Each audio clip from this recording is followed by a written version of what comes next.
साथियों, हम सब जानते हैं हमारे राम भेद से नहीं भाव से जुड़ते हैं।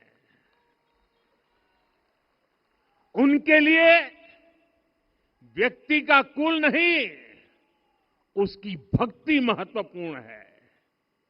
उन्हें वंश नहीं, मूल्य प्रिय है।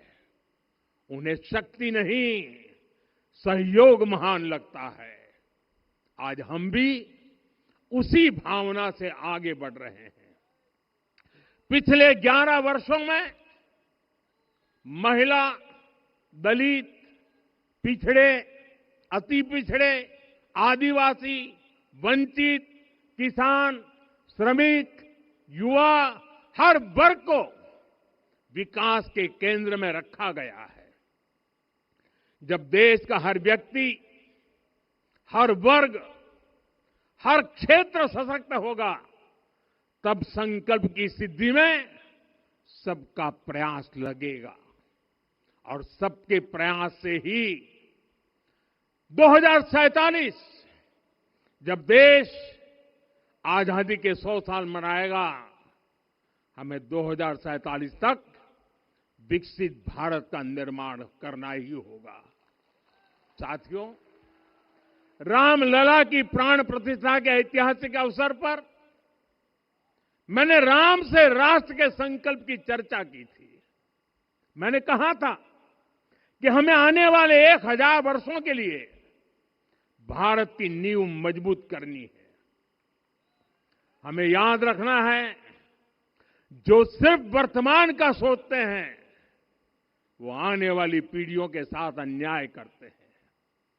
हमें वर्तमान के साथ साथ भावी पीढ़ियों के बारे में भी सोचना है, क्योंकि हम जब नहीं थे ये देश तब भी था। जब हम नहीं रहेंगे ये देश तब भी रहेगा। हम एक जीवंत समाज है। हमें दूरदृष्टि के साथ ही काम करना होगा। हमें आने वाले दशकों, आने वाली सदियों को ध्यान में रखना ही होगा। और साथियों, इसके लिए भी हमें प्रभु राम से सीखना होगा। हमें उनके व्यक्तित्व को समझना होगा। हमें उनके व्यवहार को आत्मसात करना होगा। हमें याद रखना होगा, राम यानी आदर्श, राम यानी मर्यादा, राम यानी जीवन का सर्वोच्च चरित्र, राम यानी सत्य और पराक्रम का संगम। दिव्य गुणे शक्र समो रामः सत्य पराक्रमः। राम यानी धर्म पथ पर चलने वाला व्यक्तित्व। रामः सत्पुरुषो लोके सत्यः सत्यपरायणः। राम यानी जनता के सुख को सर्वोपरि रखना। प्रजा सुखत्वे चंद्रस्य। राम यानी धर्म और क्षमा का दरिया। वसुधाया क्षमा गुणे है। राम यानी ज्ञान और विवेक की पराकाष्ठा। बुद्धया बृहस्पते तुल्य। राम यानी कोमलता में दृढ़ता। मृदु पूर्वज भाषते। राम यानी कृतज्ञता का सर्वोच्च उदाहरण। कदाचन नोपकारेण कृति नैकेन तुष्यति।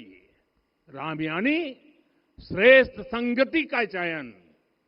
शीला वृद्धे ज्ञान वृद्धे वयोवृद्धे च सज्जनई। राम यानी विनम्रता में महाबल। वीर्यवान च वीर्यण महता स्वेन विस्मितः। राम यानी सत्य का अडिग संकल्प। न च अनुत्र कथो विद्वान। राम यानी जागरूक, अनुशासित और निष्कपट मन। निस्तिंद्र अपम्रत च स्वदोष परदोष वित। साथियों, राम सिर्फ एक व्यक्ति नहीं, राम एक मूल्य है, एक मर्यादा है, एक दिशा है। अगर भारत को साल 2047 तक विकसित बनाना है, अगर समाज को सामर्थ्यवान बनाना है, तो हमें अपने भीतर राम को जगाना होगा। हमें अपने भीतर के राम की प्राण प्रतिष्ठा करनी होगी। और इस संकल्प के लिए आज से बेहतर दिन और क्या हो सकता है। साथियों, 25 नवंबर का यह ऐतिहासिक दिन अपनी विरासत पर गर्व का एक और अद्भुत क्षण लेकर आया है। इसकी वजह है धर्म ध्वजा पर अंकित कोविदार वृक्ष। ये कोविदार वृक्ष इस बात का उदाहरण है कि जब हम अपनी जड़ों से कट जाते हैं तो हमारा वैभव इतिहास के पन्नों में दब जाता है। साथियों, जब भरत अपनी सेना के साथ चित्रकूट पहुंचे तो लक्ष्मण ने दूर से ही अयोध्या की सेना को पहचान लिया। ये कैसे हुआ, इसका वर्णन वाल्मीकि जी ने किया है। और वाल्मीकि जी ने क्या वर्णन किया है? उन्होंने कहा है, विराजित उद्गत स्कंधम कोविदार ध्वजः रथे। लक्ष्मण कहते हैं, राम, सामने जो तेजस्वी प्रकाश में विशाल वृक्ष जैसा ध्वज दिखाई दे रहा है, वही अयोध्या की सेना का ध्वज है। उस पर कोविदार का शुभ चिन्ह अंकित है। साथियों, आज जब राम मंदिर के प्रांगण में कोविदार फिर से प्रतिष्ठित हो रहा है, यह केवल एक वृक्ष की वापसी नहीं है, यह हमारी स्मृति की वापसी है, हमारी अस्मिता का पुनर्जागरण है, हमारी स्वाभिमानी सभ्यता का पुनः उद्घोष है। कोविदार वृक्ष हमें याद दिलाता है कि जब हम अपनी पहचान भूलते हैं तो हम स्वयं को खो देते हैं, और जब पहचान लौटती है तो राष्ट्र का आत्मविश्वास भी लौट आता है। और इसलिए मैं कहता हूं, देश को आगे बढ़ना है तो अपनी विरासत पर गर्व करना होगा। साथियों, अपनी विरासत पर गर्व के साथ साथ एक और बात भी महत्वपूर्ण है, और वो है गुलामी की मानसिकता से पूरी तरह मुक्ति। आज से 190 साल पहले 190 साल पहले साल 1835 में 1835 में मैकाले नाम के एक अंग्रेज ने भारत को अपनी जड़ों से उखाड़ने के बीज बोए थे। मैकाले ने भारत में मानसिक गुलामी की नींव रखी थी।